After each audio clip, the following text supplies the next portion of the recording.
Dual mode engaged. Autopilot standing by.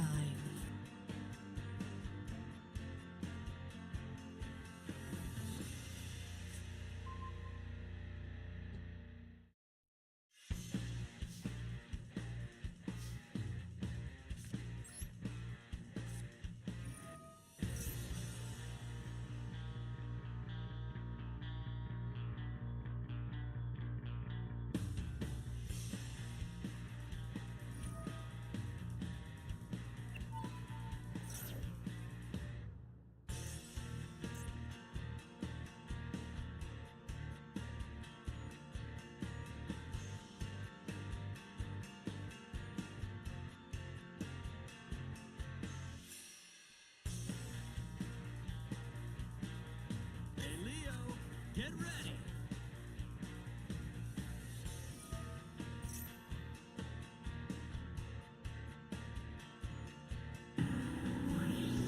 Turbo duelists. Countdown initiated. Ready, set, duel. Alright, hang on.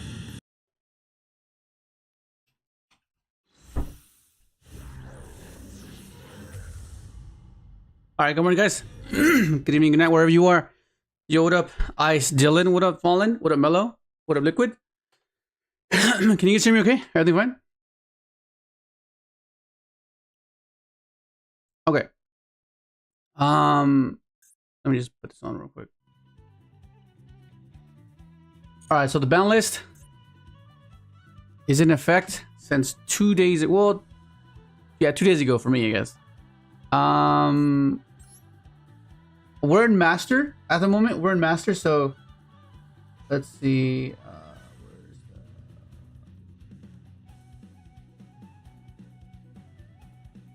Wait, where's the hell's the master duel thing?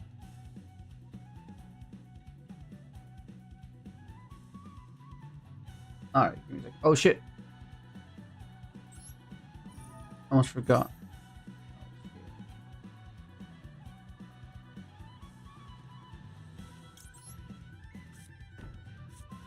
Okay, so the issue here is gonna be that he has a shuffler engraved. Nachos? Gosh. Wait, what kind of cheese? Is it the cheese fondue or is it the like cheese like mozzarella cheese or like cheese, you know what I mean?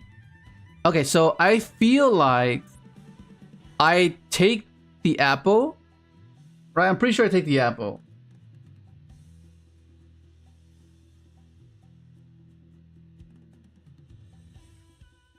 MD. Come on, fast.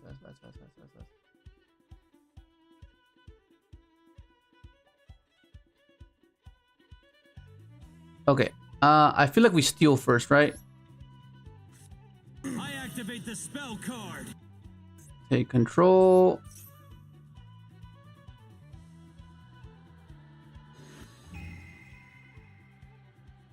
Okay, I feel like we take this. But hang on. Okay, we take this first. Then we can go for this. So we can add.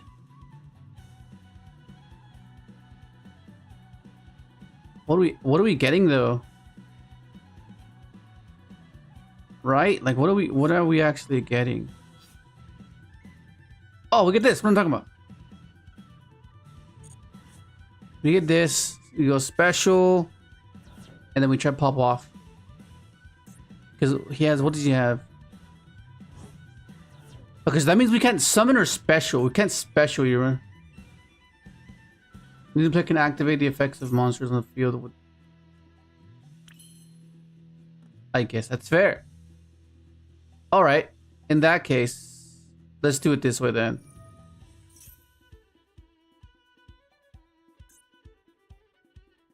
What does he have? There's no snow and oh, here's double shuffler. Okay.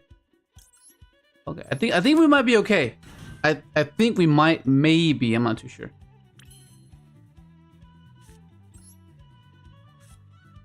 I activate the spell card. I like using Pepper Jack.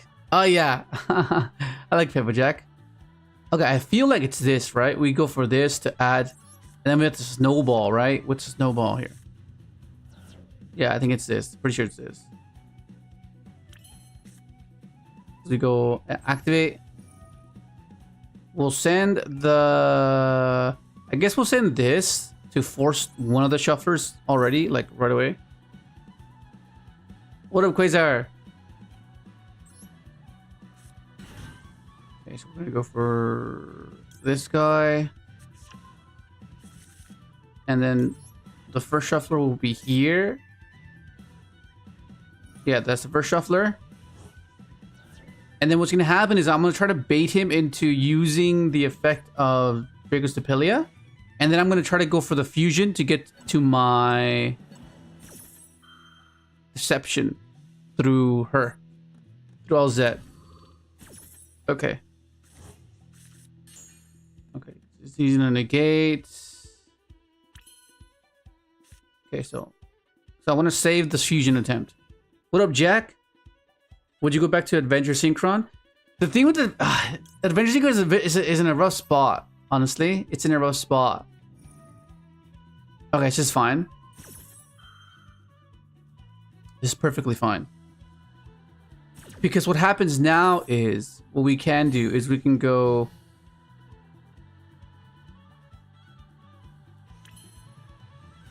Okay.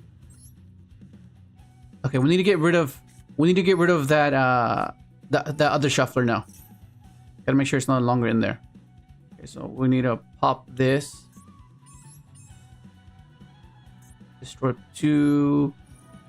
We're gonna get... Yeah, we're gonna pop this. And then trigger the last one. Decide. And then he'll have to do something here. Oh, never mind. He's not doing anything. Okay, cool. Okay, in this case, what we can do is we won't have game, but we can force out the shuffler here. I think he'll shuffle though. What does this mean? I have to get rid of this Appaloosa for sure.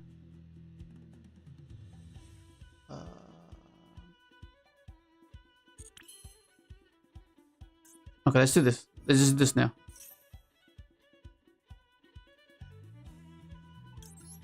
We'll go bats. We'll send this.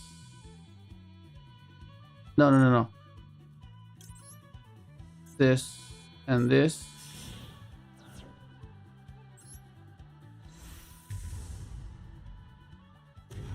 I'm running out of time though. Gonna be kind of close.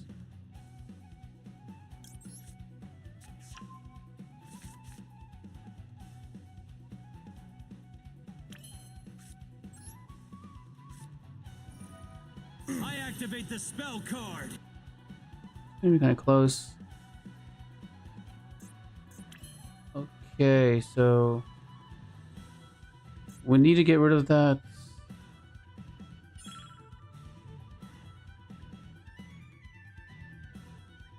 Yeah, okay. I need to get rid of that shuffler. That shuffler's gonna be annoying.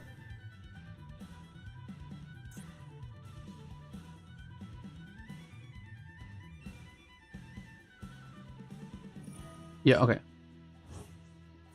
At the very least, it clears board and just deal with fiendsmith, which is not that difficult. I think it should be okay. Okay.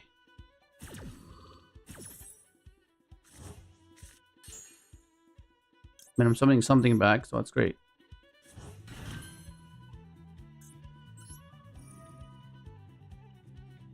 Let's get rid of that.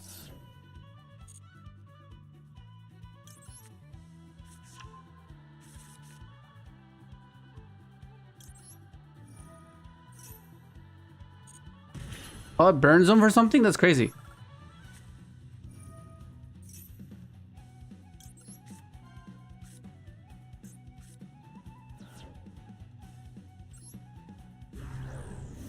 Okay, so I need to find a way to clear his bodies.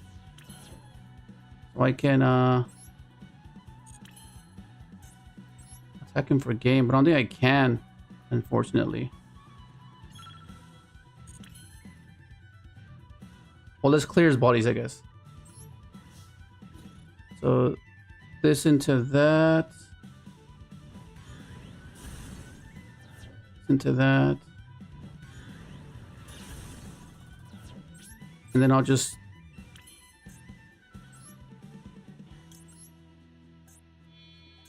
go SP, banish one of his cards in gray, one of his fiendsmith, I guess.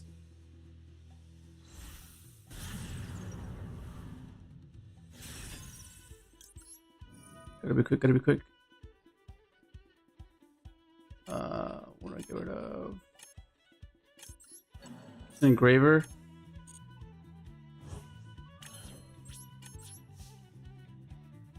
Put this back. Okay, it should be fine. After he full board, what up, Book? What up, Preppy? What up, Clear Cannon? This is just for the master grind, the master rank way.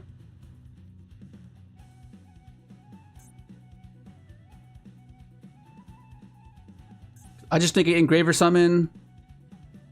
He has to top deck into something to even play. I have SP, I have Ogre. Should be fine.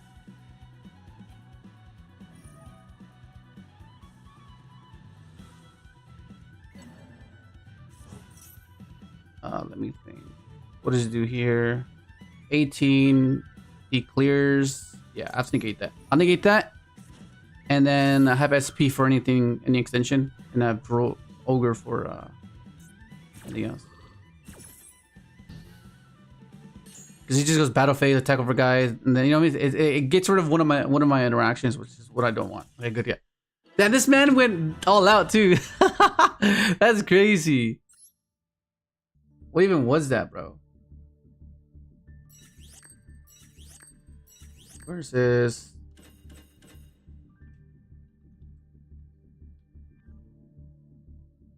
Okay, we're gonna try to get this over and done with, like, fast, so we can get TCG. What up, Gilbert? I hope the ratios for Quasar and Double War QCR aren't low in Stampede. I've been waiting to upgrade my Synchron core. I still need QCRs for Junk, Assault, and Rev. Yeah, I want to get the Quasar for sure as well. For sure. Oh, he's making me start 1320.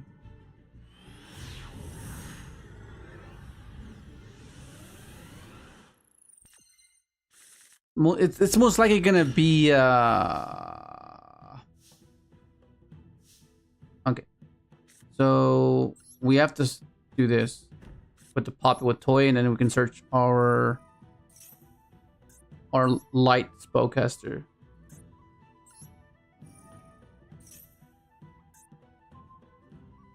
Decide. We'll be sticking with the 60 card pile. Yeah, I haven't had any issues with the 60 card pile of Crystron. It's just been performing really well, you know. Because I understand the status quo of 40, abiding by 40, you know. I mean, like, of course, but like, we're not necessarily playing the best deck, so we don't necessarily have to abide by that rule, right? Okay, what do we do here? I think draw 2 or look at hand. I think we have to draw 2 here. It's I know it makes people uncomfortable playing a 60 card pile because of the amount of obscurities that it has, right? That's kind of what, like, it kind of throws people off. But I think I think fundamentally what it does and what I wanted to do, it fits every. Oh shit. It ticks every box that I want to fulfill, right? Because as we mentioned before many times, when you play a cookie cutter build, that means it's efficient, right? It's far more efficient than the other decks in the format, right? So with that in mind, meaning there's no real reason to go above and beyond, right? There's no reason to go add extra stuff because it's so efficient that no matter what and no matter how they interact with you, you're able to push through because it's that efficient, right? The extenders that it has, the ability to go unhindered through one interaction is always going to be there because of how efficient the deck is, right? Because like one resource